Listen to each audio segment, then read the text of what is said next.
निखिल चौहान जी। हरिवंश। राधे राधे महाराज जी। महाराज जी, विश्व शांति के लिए हम क्या कर सकते हैं? हृदय को शांत कर लो, यही विश्व है। अगर हमारा लाल चश्मा हो तो सब लाल दिखाई देगा, हरा चश्मा हो तो हरा दिखाई देगा। अगर हमारा हृदय अशांत है तो हमें विश्व अशांत दिखाई देगा, और हमारा हृदय शांत है तो विश्व शांताकार में दिखाई देगा। शांत।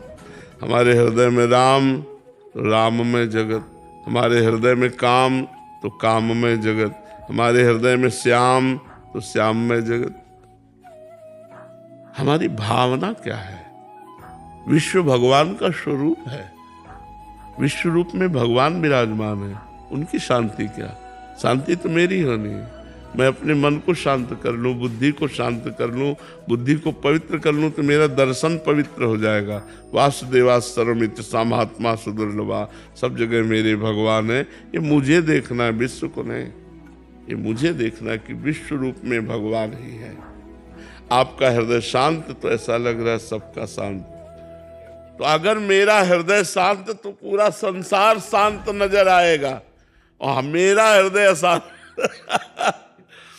अगर हृदय अशांत है तो गंगा किनारे भी अशांत रहेगा, मंदिर में भी अशांत रहेगा। और हृदय शांत है तो सब जगह शांति चाहे जा। तो हमको विश्व शांति कहाँ की करनी है? यहाँ की, हृदय की करनी। हमारा हृदय भगवदाकार में हो जाए, हमारा हृदय भगवान में स्थित हो जाए तो मुझे सर्वत्र भगवान दिखाई देंगे। शांति ही शांति है। और जब तक भगवान नहीं दिखाई देंगे तो फिर अशांति है। फिर कहीं मार काट हो रही, कहीं बेविचार हो रहा, कहीं ब्याह हो रहा, कहीं जन्म हो रहा, कहीं मरण हो रहा। क्या क्या घटनाएं घट रही विश्व में नहीं हो रही? बड़ी दर्दनाक, बड़ी भयावह, बड़ी सुखद, बड़ी दुखद। ये शांत नहीं हो सकता। बड़े बड़े अवतार हुए, क्या विश्व शांत हुआ? शांत हमारा हृदय होना, विश्व को नहीं शांत होना। हमारा हृदय शांत है तो विश्व शांति हो गई। मैं आनंदित हूं तो सारा संसार आनंदित है। मैं दुखी हूं तो सब संसार दुखी नजर आएगा। मैं राम में तो जगत राम में, श्याम में तो श्याम में। यहाँ सुधरना है, चश्मा ठीक होना है। ये सब भगवान के स्वरूप। तो चश्मा महाराज जी ठीक कैसे होगा? साधना, गुरु चरणों का आश्रय लेकर जब हम साधना करते हैं तो हमारी दृष्टि बदल जाती है। देखो, हमारी दृष्टि स्त्री पुरुष वाली है, और एक महात्मा जब भजन करता तो ब्रह्म दृष्टि हो जाती है। सर्वम खलमिदम ब्रह्म, ब्रह्म दृष्टि हो गई, राममयी दृष्टि हो गई। तो वो साधना से होती है। गुरु चरणों का आश्रय लेकर शास्त्र स्वाध्याय करना, गुरु मंत्र जपना, परोपकार करना, ठाकुर सेवा करना, भगवान की लीला कथाएं सुनना, सत्संग सुनना। इसी से हमारे अंदर ज्ञानार्जन होता है, इसी से हम अध्यात्म की ऊंचाई पर चढ़ पाते हैं। तो हमारा हृदय शांत तो विश्व शांत, हमारा हृदय अशांत तो विश्व अशांत है। महाराज जी, इस चश्मे को ठीक कराने की दुकान कहाँ है? संत महापुरुष जो भगवान के पार्षद हैं, सत्संग करो, सत्संग से सुधार हो जाएगा।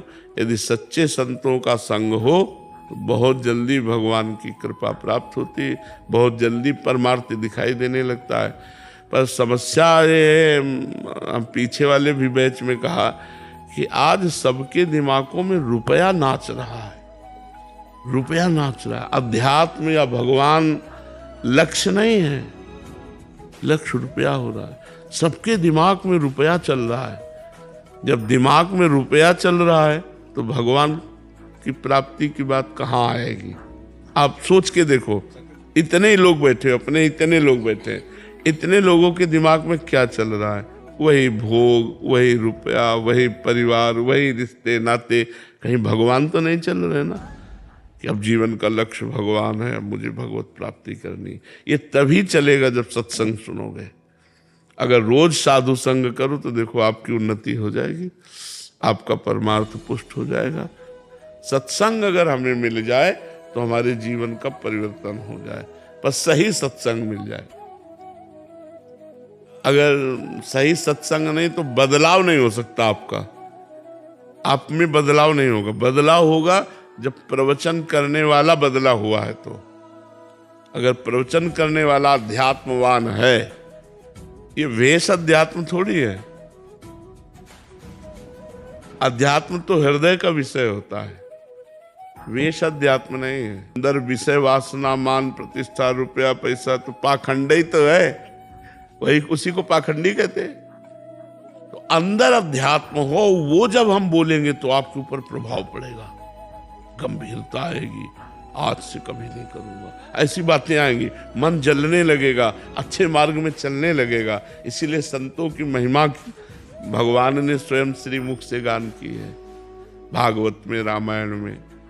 पर संत संग मिलना बड़ा कठिन है। अगर संत संग मिल गया तो अमोघश्च, निश्चित भगवत प्राप्ति हो जाएगी, निश्चित कल्याण हो जाएगा। आज नहीं तो कल निश्चित। जैसे एक आदमी सोया हुआ है और सूर्योदय हो गया है, तो उसके लिए तो अंधेरा ही है, अब वो जब जगेगा तब देखेगा प्रकाश है।